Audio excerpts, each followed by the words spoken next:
Absolutely great. Fantastic. Probably, and I say this, he's probably my all-time favorite opponent.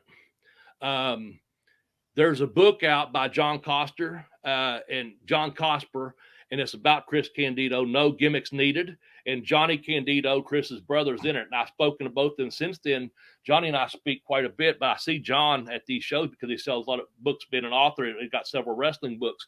And he referenced everything I wrote and Pin Me, Pay Me in my book, the whole story from the time Chris Candido showed up at Smoky Mountain until his passing.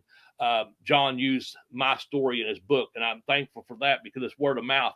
I loved Chris, and I'll tell you what happened is I was in Knoxville on a Sunday afternoon show, and Jimmy had told me he had someone in mind for me to come that's going to be coming in and work with me soon. Told me his name. Like, okay, I didn't know his name, but I was like, okay, sure. So we was on a Sunday afternoon show, and I was in the back, and Chris Candido came right to me. He had been over working in Memphis. He had 2 more weeks left over there. And he came up and he said, "Hey, Bobby Blaze, I've been looking for you." He goes, "I'm Chris Candido. How are you?" And he goes, I understand. I say, "Hey, I understand we're working together." And we started off right there, and it just clicked. And he had all these ideas, and I had all these ideas, and we just put them together, and it worked.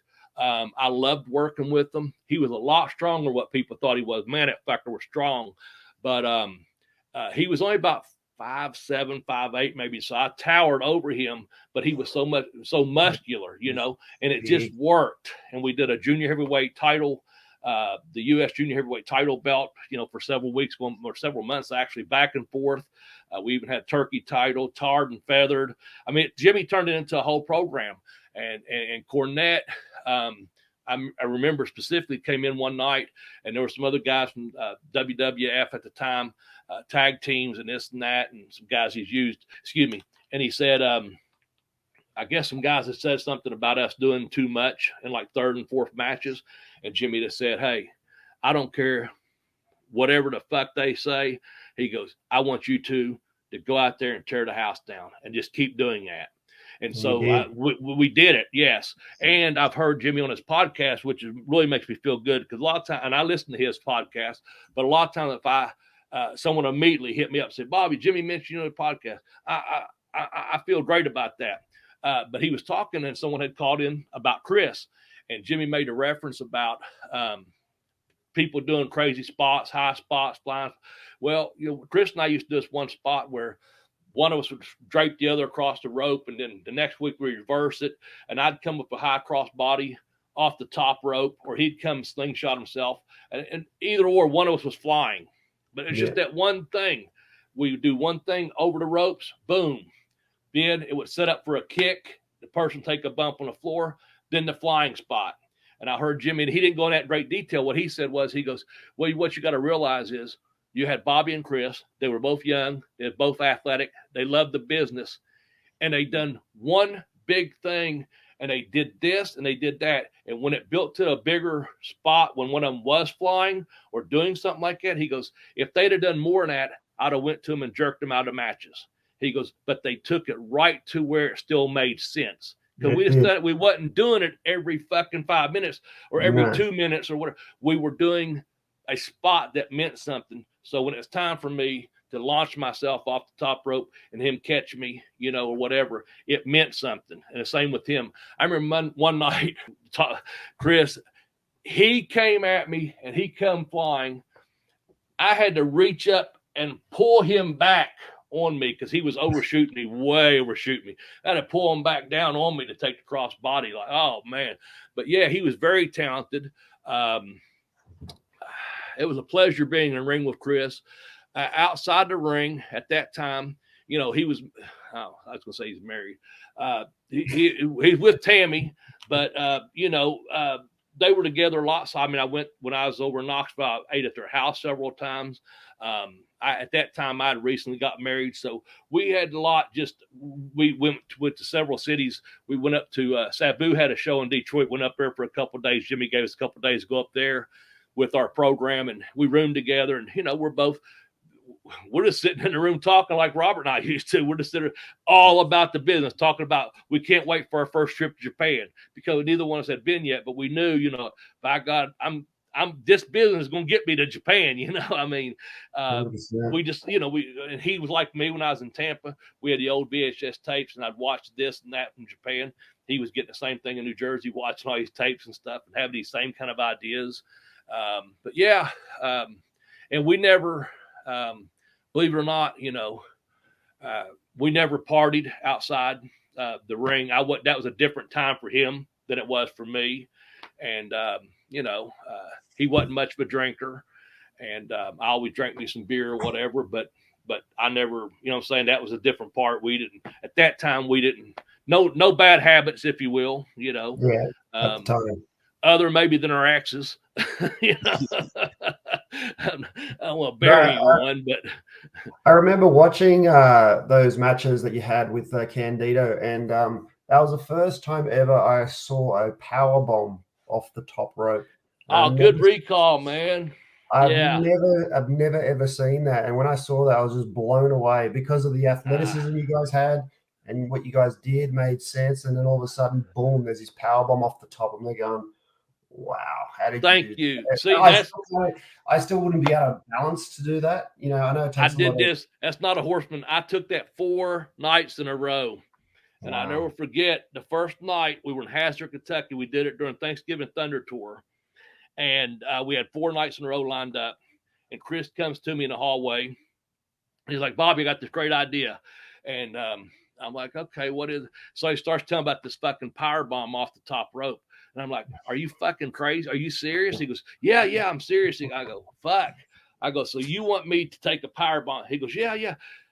I'm like, "I don't know, man." And I go, "Can you even fucking pick me?" He goes, so he bent over and he picked me up and, you know, on concrete there. He's like, I got this. And it's like, "Okay, can we balance ourselves and stuff?" He goes, Yeah. So anyway, we go out there, very good house, all 4 nights. So it's a big Christmas Chaos and Thanksgiving Thunder, those 2, 3. We usually had 4 or 5 towns lined up in a row, special off TV. So he did really well. So the first night, Kevin Sullivan was on the card. He's on all of them, matter of fact, because this happened the second night. So the first night, we go up, and Chris's idea was, once he power bombs me, and this is a little bit extreme, and it means something.